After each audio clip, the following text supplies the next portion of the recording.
student. Today we will read chapter 3, quotes and their importance. Quotes और उनका महत्व, इसके विषय में पढ़ेंगे.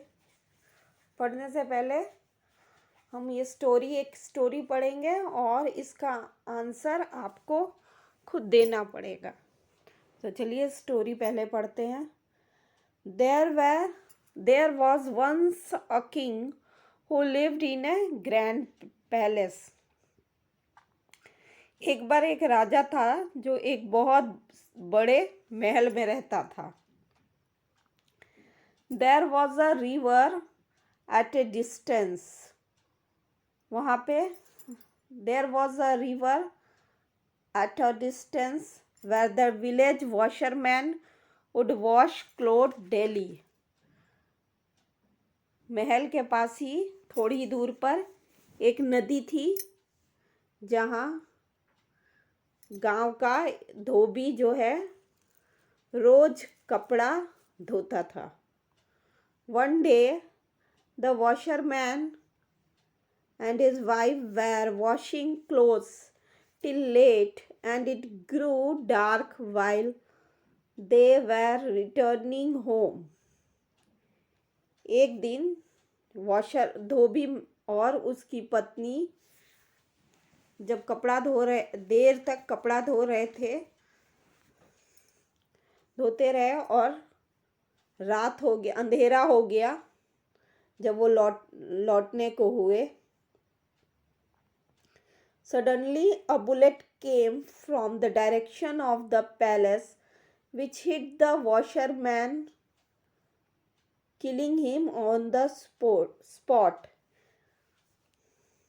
एक बार जब धोबी और उसकी पत्नी कपड़ा धो रहे थे देर रात तक और जब लौटने के हुए तो अंधेरा होने लगा, तभी एक गोली महल की दिशा से आई और धोबी को लग गई और वो तुरंत उसी जगह पे मर गया. On the next day, the washerman's wife went to the court to seek justice. दूसरे दिन धोबी की पत्नी दरबार गई और न्याय की मांग करने लगी. The king listened to her carefully.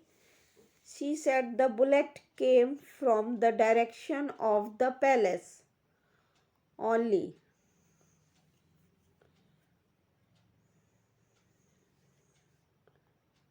राजा ने ध्यान से उसकी बात को सुना. उसने कहा, धोबी की पत्नी बोली कि जो गोली है वो सिर्फ महल की दिशा से ही आई है, महल की तरफ से ही आई है. The king thought over the matter for a while and asked her to come the next day. राजा ने उस मैटर पर उस समय बहुत सोचा और अगले दिन आने को उससे कहा. When the king investigated the matter, he found out that it was the queen who had fired the shot. जब राजा ने मामले का जांच किया तो उसको मालूम चला कि रानी ने ही गोली चलाई थी. She was fond of hunting but had no intention of killing the washerman. रानी को शिकार करने का बहुत शौक था पर उसका धोबी को मारने का कोई इरादा नहीं था. The people of the village, including the washerman, went to the court the next day. गांव के लोग उस धोबी की पत्नी को लेकर सभी दूसरे दिन कोर्ट में आए, दरबार में आए. She asked the king to give her justice. उसने धोबी की पत्नी ने राजा से न्याय देने के लिए कहा। He reassured her saying, I will ensure that you get justice. उसने ये कहा कि मुझे विश्वास है कि आप मुझको न्याय देंगे, मैं यहाँ से न्याय पाऊंगी। राजा ने उसको विश्वास दिलाया कि वो यहाँ से उसको जरूर न्याय मिलेगा। Everybody was listening to this carefully. सभी कोई इन सब बातों को ध्यान से सुन रहा था। अब ये स्टोरी पढ़ने के बाद आप निर्णय कीजिए, आप अपने विचार में लाइए कि राजा ने क्या न्याय दिया होगा। ये आपके ऊपर छोड़ा जाता है।